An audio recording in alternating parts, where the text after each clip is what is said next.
자, 우리나라 8월 15일은 어떤 날이죠? 광복절. 우리나라가 일제에 36년 동안 지배를 받다가 강복된 날입니다.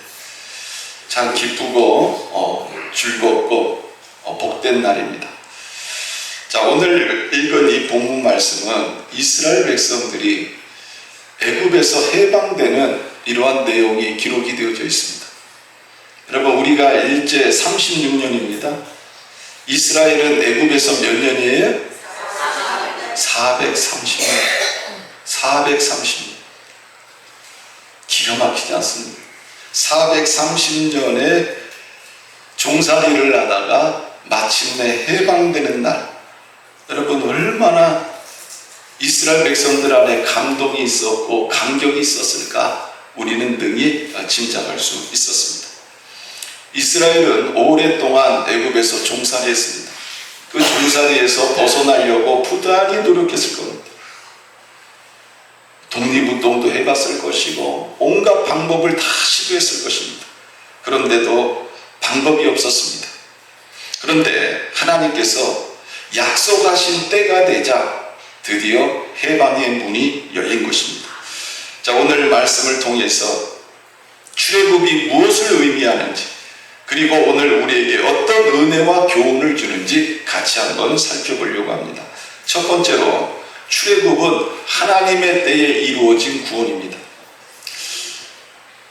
37절 말씀을 보면 이스라엘 자손이 람셋을 떠나서 숫곳에 이르렀다, 이렇게 말씀하고 있습니다. 자, 이스라엘 백성은 애굽을 떠났습니다. 그런데 그들이 애굽에서 나온 것은요, 어느 날 갑자기 자기들의 힘과 능력에 의해서 이루어진 것이 아니라는 것입니다. 이것은 하나님께서 오래전부터 계획하시고 약속하신 일이었습니다. 이미 오래전에 하나님께서 아브라함에게 이런 약속을 하셨습니다. 내 자손이 이방에서 계기되어 그들을 섬기겠고 400년 동안 괴롭게 하리라. 이 사건은 이미 하나님께서 오래전에 아브라함에게 이미 말씀하신 내용이었다는 것입니다. 하나님께서는 그때가 되면 반드시 아브라함 자손들을 그 땅에서 나오게 하시겠다고 누구하고 약속하셨다고요? 아브라함하고 약속을 하셨습니다. 자, 몇 년이 흘렀습니까? 430년이 흘렀습니다. 사람의 눈으로 보면요, 너무너무 긴 시간이에요. 여러분, 조선 왕조가 몇 년입니까? 500년. 조선 왕조가 세워지고 망하는 기간이 500년이요. 그런데 애굽에서 종살이한 횟수가 몇 년이요? 430년입니다. 몇 세대가 바뀐 줄 몰라요. 애굽 땅에 살고 있는 이스라엘 백성들 마음에는 이런 생각이 들었을 것입니다. 하나님이 우리를 버리셨나 봐. 하나님은 우리를 기억하시지 않나 봐. 하나님의 구원은 없어. 이런 생각을 가지고 수많은 이스라엘 사람들이 살았을 것입니다. 그러나 하나님의 약속은 늦어진 것이 아닙니다. 하나님의 때가 되었을 때 하나님께서는 정확하게 일하셨다는 것입니다. 살아가는 성도 여러분, 우리의 삶에도 기다림의 시간이 있습니다. 하나님의 때가 있다는 것입니다. 여러분들이 가지고 있는 문제를 가지고 하나님 앞에 기도할 때 응답이 없는 것처럼 느껴질 때가 있습니다. 또 상황이 바뀌지 않는 것처럼 보일 때도 있습니다. 하나님께서 나를 잊으신 것처럼 느껴질 때도 있습니다. 그러나 우리는 기억해야 됩니다. 하나님의 침묵은 하나님의 부재가 아니라는 것입니다. 하나님의 거절도 아니라는 것입니다. 하나님은 일하고 계십니다. 때가 되면 하나님께서 우리의 기도를 들으실 것이고 문을 열어주실 것입니다. 이스라엘이 430년 만에 애굽에서 나온 것처럼 하나님께서는 정하신 때에 우리를 우리의 애굽으로부터 이끌어내실 것입니다. 자, 두 번째로 출애굽은 하나님께서 강한 손으로 이루신 구원이라는 것입니다. 이스라엘 백성은 애굽의 종이었습니다. 노예였습니다. 여러분, 이스라엘에 군대가 있었을까요? 없었습니다. 무기가 있었을까요? 없었습니다. 훌륭한 장수가 있었을까요? 없었습니다. 애굽이라는 이 거대한 제국과 이스라엘을 비교해 볼 때는요, 아무것도 아니에요. 비교 자체가 안 되는 이런 존재였다는 것입니다. 그런데 어떻게 그렇게 약한 이스라엘이 그 강대한 애굽 땅에서 나올 수 있었을까? 누가 하셨다는 것입니까? 하나님께서 그들을 나오게 하셨다는 것입니다. 하나님께서요, 애굽에 몇 가지의 재앙을 내리셨어요? 10가지의 재앙. 우리가 지금까지 그 10가지 재앙을 다 들었습니다. 그리고 마지막 10번째 재앙이 뭐예요? 장자의 죽음. 여러분, 이 장자의 죽음 앞에서 그렇게 강팍했던 바로도 하나님 앞에 항복을 했습니다. 이제 나가라. 니들이 원하는 대로 가라. 다 데리고 가라. 빨리 우리들 앞에서 사라져라. 하나님이 하신 거예요. 여러분, 이스라엘 백성들이 뭐 독립운동해가지고 나라가 해방된 게 아니에요. 임시정부 세웠다고 해서 나라가 해방된 게 아니에요. 누가 해방시켜 주신 거예요? 하나님께서 해방시켜 주셨다는 것입니다. 사랑하는 성도 여러분, 이 출애굽은요, 단지 이민을 가는 것도 아닙니다. 정치적인 독립운동도 아닙니다. 하나님께서 종되었던 이스라엘을 구원하신 사건이라는 것입니다. 38절에 보면은 놀라운 표현이 나옵니다. 자, 우리 38절 말씀 같이 한번 읽어볼까요? 자, 시작. 수많은 잡족과 양과 소와 심이 많은 가축이 그들과 함께 있었으며. 자, 여기 보면 수많은 잡족이라고 되어 있어요. 수많은 잡족. 우리가 생각할 때는 이스라엘이 애굽에서 나올 때 이스라엘만 나왔을 거야, 이렇게 생각하지만 성경은 그렇게 말씀하지 않습니다. 수많은 잡족도 나왔다. 이스라엘 말고도 소수의 다른 민족 사람들도 쫓아나왔고, 심지어는 애굽 사람들과 혼인관계에 있는 이스라엘 사람들과 혼인관계에 있는 애굽 사람들도 나왔을 것이고, 또 애굽 사람들 중에서 하나님을 두려워하고 섬기는 자들도 그 대열에 함께 했을 수 있음을 성경은 우리들에게 말씀하고 있습니다.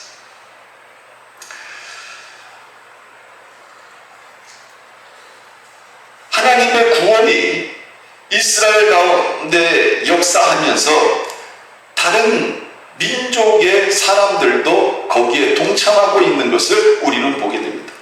우리는 이걸 보면서 하나님의 구원이 얼마나 큰가 하는 것을 다시 한번 보게 되는 것입니다. 사랑하는 성도 여러분, 하나님이 구원하시면 막혔던 길도 뚫리는 역사가 일어나는 줄 믿으시길 바랍니다.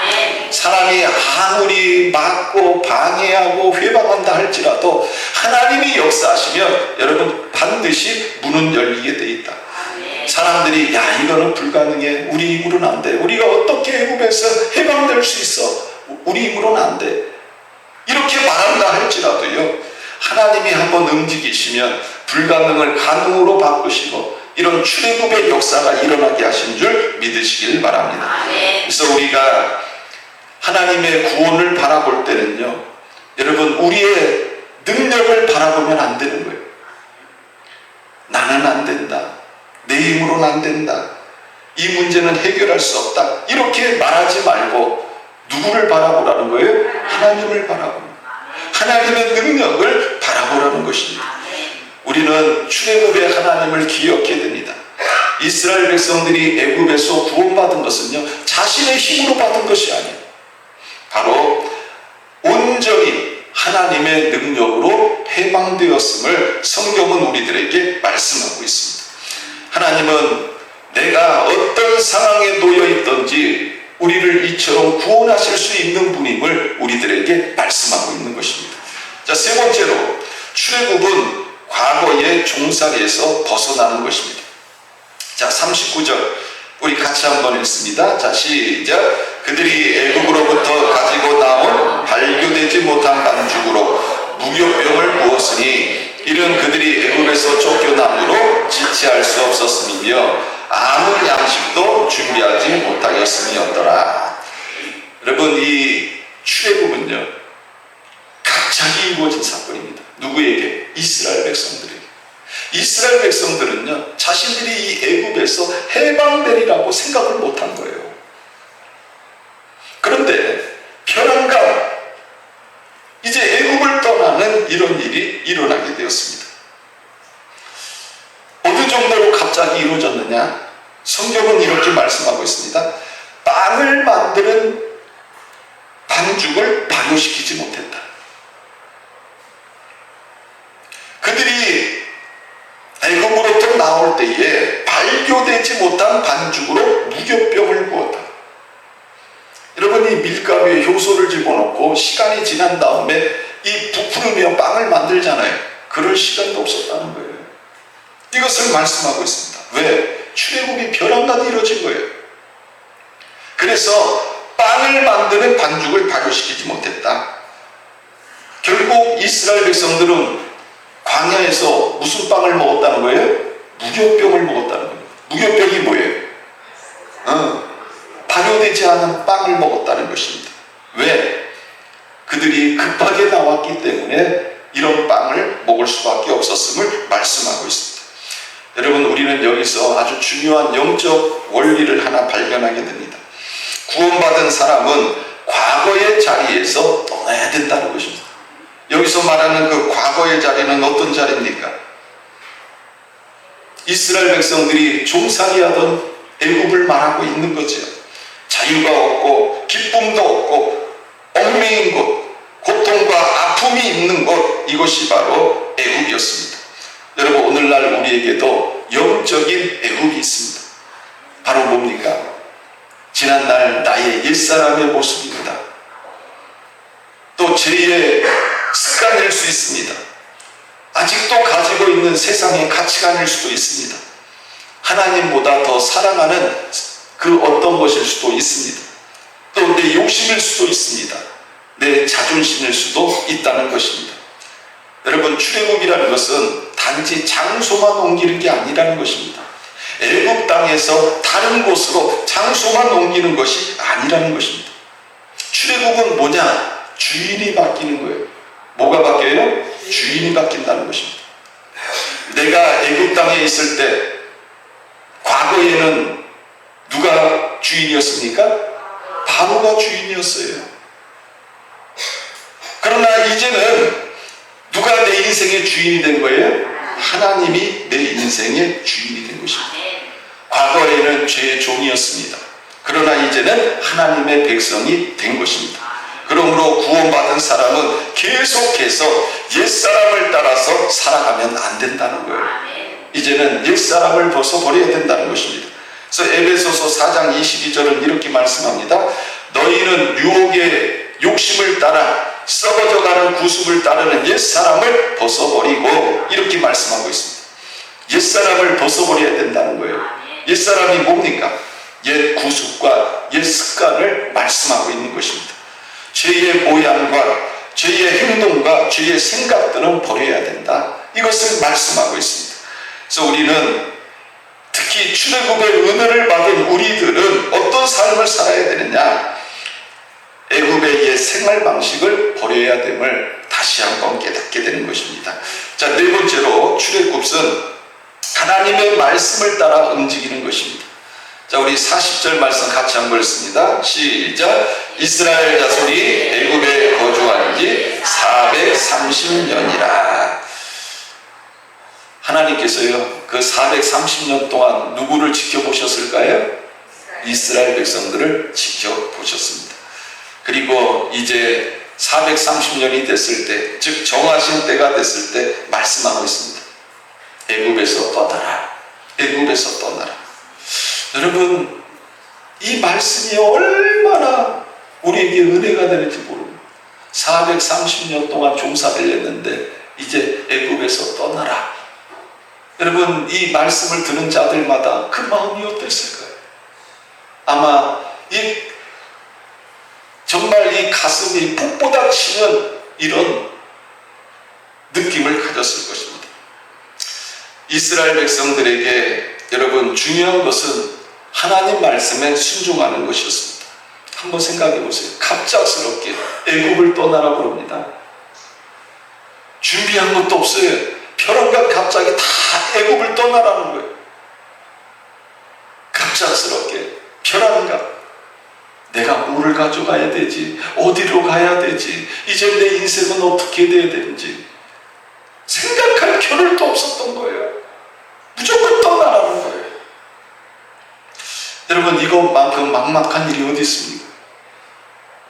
우리들은요, 뭔가 예측 가능한 걸 원하지 않습니까? 내가 준비할 수 있고 생각할 수 있는 그런 걸 원하지 않습니까? 근데 벼랑간 떠나라는 거예요. 어디로 가라는 거예요? 무조건 떠나라는 거예요. 앞으로 어디서 살게 될지, 또 무엇을 먹으며 살게 될지, 광야에서 어떤 일이 일어날지 아무것도 모르는 거예요. 단지 뭐요? 애굽에서 떠나라는 하나님의 말씀만 믿고 나온 것입니다. 여러분, 이것이 믿음이라는 것입니다. 믿음은요, 모든 것을 알고 움직이는 것이 아니에요. 내가 이해하고 내가 납득이 되어져서 움직이는 것이 아니라는 것입니다. 믿음이라는 것은 뭡니까? 하나님을 믿기 때문에 움직이는 것입니다. 하나님을 믿기 때문에 순종하는 것입니다. 아브라함도 어떻게 했다고 그랬어요? 갈 바를 알지 못하고 갔다. 똑같아요. 하나님도 아브라함에게 그랬어요. 야, 너 갈대우르를 떠나서 내가 지시하는 곳으로 가라. 그 지시하는 것도 가르쳐 주지 않아요. 일단 떠나라는 거예요. 그러면 내가 너를 그리로 인도하겠다는 거예요. 지금 여러분, 출애굽하는 이스라엘 백성들의 마음이 그랬다는 거예요. 얼마나 당황스러울까. 뭔가 좀 이해할 수 있고 앞날을 계산할 수 있고 계획할 수 있는 것이 있어야 되는데 그런 게 하나도 없었다는 거예요. 일단 떠나라는 것입니다. 그럼에도 불구하고 이스라엘 백성들은 어떻게 했다는 거예요? 순종했다는 것입니다. 떠났다는 것입니다. 갈 바를 알지 못하고 나왔다는 것입니다. 오늘 우리도 마찬가지입니다. 여러분, 하나님께서 말씀하시면 순종해야 된다는 거예요. 하나님, 이해가 되질 않아요. 이것은 믿음이 아니라는 것입니다. 하나님, 앞길을 다 알지는 못하지만 주님이 말씀하셨으니 순종하겠습니다. 이것이 믿음이라는 거예요. 저는 여러분들이 하나님 말씀과 인도함 앞에 순종하는 삶을 사는 모든 성도님들이 되시기를 주님의 이름으로 축원합니다. 다섯 번째는요, 출애굽의 목적은 하나님께 예비하는 것입니다. 출애굽 사건에서 가장 중요한 목적 가운데 하나가 뭐예요? 하나님께 예비하는 거예요. 하나님께서 모세를 통해서 바로에게 계속 하신 말씀이 뭡니까? 내 백성을 보내라, 그들이 나를 섬길 것입니다. 하나님이 이스라엘 백성을 편안하게 살기 위해서 출애굽시킨 것이 아니에요. 고통에서 벗어나기 위해서 출애굽시킨 것이 아니라는 것입니다. 목적은 뭐예요? 하나님을 섬기게 하시기 위해서 출애굽시키셨다. 성경은 이것을 말씀하고 있습니다. 여러분, 이것이 구원의 목적입니다. 왜 여러분들이 구원받았습니까? 왜 여러분들이 예수를 믿습니까? 이유는 하나예요. 바로 하나님을 섬기기 위해서 그런 것이다. 이것을 우리는 기억해야 된다는 것입니다.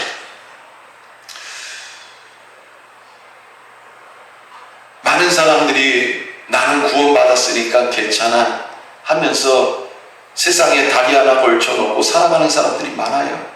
그러나 주님께서 우리를 구원하실 때 목적은 하나님을 섬기기 위해서 우리를 구원하셨다. 그래서 구원받은 우리들은요, 새로운 피조물로서 이제는 어떤 삶을 살아야 된다? 하나님을 섬기고 경배하는 삶을 살아야 된다. 성경은 이것을 우리들에게 말씀하고 있습니다. 그래서 우리는 하나님께서 나를 구원하셨으니 이제부터는 하나님의 뜻대로 살겠습니다. 우리는 이 고백을 해야 되는 거예요. 한번 따라해 보세요. 하나님의 뜻대로 살겠습니다. 하나님의 뜻대로 살겠습니다. 여러분, 이것이 구원받은 성도의 삶입니다. 자, 여섯 번째로 출애굽은 하나님께서 약속을 끝까지 지키신다는 증거입니다. 자, 41절 말씀 우리 같이 한번 읽습니다. 시작. 430년이 끝나는 그날에 여호와의 군대가 다 애굽 땅에서 나왔은즉. 참 놀랍지 않습니까? 430년이 끝나는 그날, 430년이 끝나는 그날, 하나님의 약속에는요 정확한 때가 있다는 거예요. 하나님이 여러분들 각자에게 주시는 말씀도 때가 있습니다. 반드시 끝이 있다는 거예요. 우리는 잊어버립니다. 그러나 하나님은 잊어버리지 않아요.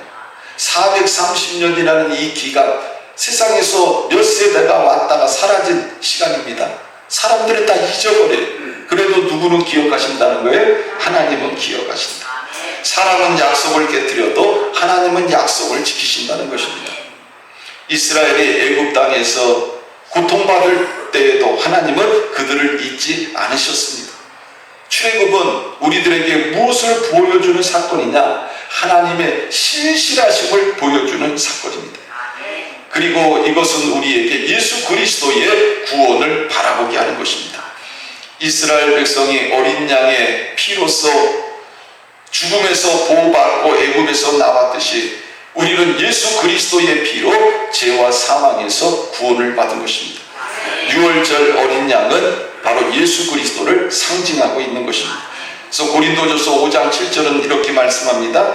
우리의 유월절 양 곧 그리스도께서 희생되셨느니라. 그에게 출애굽이 이스라엘의 구원이라면 예수 그리스도의 십자가는 모든 믿는 자에게 주시는 더 크고 완전한 구원임을 말씀하고 있습니다. 이스라엘은 애굽에서 나왔지만 우리는 죄에서 나온 것입니다. 자, 7번째로 출애굽한 백성은 뒤를 돌아보지 말아야 된다는 것입니다. 자, 우리 42절 말씀 같이 한번 읽어볼까요? 자, 시작. 이 밤은 그들을 애굽 땅에서 인도하여 내심으로 말미암아 여호와 앞에 지킬 것이니 이는 여호와의 밤이라 이스라엘 자손이 다 대대로 지킬 것이니라. 자, 출애굽한 이후에 이스라엘 백성들의 모습을 보면 어떻습니까? 애굽을 그리워해요. 힘들고 어려운 일이 닥치면 애굽을 그리워합니다. 차라리 애굽으로 돌아가자. 애굽에서 그 가마솥 앞에서 고기를 먹던 때가 좋았다. 과일을 먹던 때가 좋았다. 그러면서 애굽으로 돌아가자고 합니다. 그들은 애굽에서 당한 고통보다 애굽의 음식만 기억을 했던 것입니다. 여러분, 우리들도 그렇다는 것입니다. 하나님께서 죄에서 건져주셨음에도 불구하고 때로는 옛생활을 그리워합니다. 예수 믿기 전의 삶을 돌아봅니다. 그리고 그때가 좋았다고 엉뚱한 소리를 합니다. 그러나 기억해야 되는 것입니다. 여러분, 이스라엘 백성들에게 애굽 땅은 풍요의 땅입니까? 행복한 땅이었습니까? 아니죠. 고통의 땅, 억압받는 땅, 종살이하는 땅이었습니다. 여러분, 죄도 마찬가지라는 것입니다. 죄는 우리에게 순간적인 기쁨을 주고 즐거움을 주는 것처럼 보이지만 결국 우리를 묶어버리는 것입니다. 그리고 우리를 사망으로 인도하는 것입니다. 그러므로 하나님께서 우리를 건져내셨다면 다시는 그 자리로 돌아가야 될까요? 말아야 될까요? 돌아가면 안 된다는 것입니다. 그래서 히브리서 12장 1절은 이렇게 말씀합니다. 모든 무거운 것과 얽매이기 쉬운 죄를 벗어버리고 인내로서 우리 앞에 당할 경주를 하며 이렇게 말씀하고 있습니다. 여러분, 이 신앙생활은 뭐예요? 믿음의 경주를 하는 것입니다. 믿음의 경주. 계속해서 믿음의 경주를 하는 것, 이것이 신앙생활임을 우리들에게 말씀하고 있습니다. 이제 결론을 맺습니다. 오늘 본문은 우리들에게 출애굽의 은혜를 보여주고 있습니다. 여러분, 430년의 고통의 시간이 끝났습니다. 그리고 이스라엘 백성들은 애굽을 떠났습니다. 자신들의 힘으로 나온 것이 아닙니다. 하나님의 은혜로 출애굽한 것입니다. 사랑하는 성도 여러분, 오늘 우리에게도 떠나야 할 애굽이 있다면 반드시 떠나야 한다는 것입니다. 끊어야 할 죄가 있다면 반드시 끊어버려야 하는 것입니다. 아멘. 버려야 할 옛 습관이 있다면 반드시 버리시기를 바랍니다. 아멘.